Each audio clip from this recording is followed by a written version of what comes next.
Many people, myself included, were desperately hoping that we'd get a new Mario platform game at launch.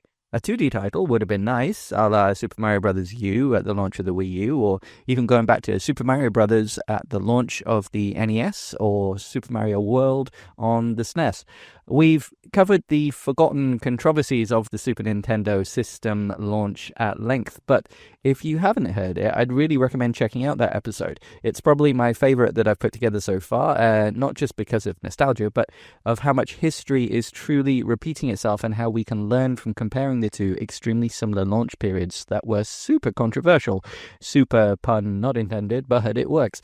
If you are discovering this podcast or channel brand new today because you were searching for news and opinions on the Donkey Kong Direct, welcome. Maybe go check out that episode next. I think it can give quite a lot of context as to why this brand new Donkey Kong game is actually very important and could actually be make or break for Nintendo. While a 2D Mario platformer would have been great at launch, we have very recently had the incredible Super Mario Wonder on Switch 1.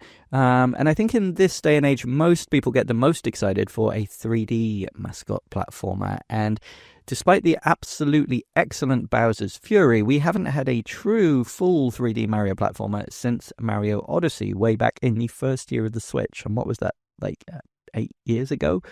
An excellent game, for sure, and one that surprisingly never received proper updates or DLC beyond that little balloon mode and the Labo VR tech demo no one played. I think that many people assumed that because it's been so long since a real 3D Mario platformer, but Nintendo clearly was experimenting with true open-world 3D for Mario with Bowser's Fury, that could only mean that a true full 3D Mario game was in the works for Nintendo Switch 2, and that may still be the case, of course. I'd wager that it probably is. Donkey Kong Bonanza, then, is a really important game. The second brand new, fully original, first-party Nintendo game on the system, and who better to take the reins of responsibility than Donkey Kong, Nintendo's first true mascot, who was famous even before Mario was either Super or named Mario. Hello, friends. You've stumbled across a short clip from the Daily Switch 2 podcast. Please give it a like. If you'd like to hear more, click subscribe, and you can find all the ways to listen to and support the full daily podcast at Linktree/Daily Switch 2. Let's go! Did I sound like I mean that?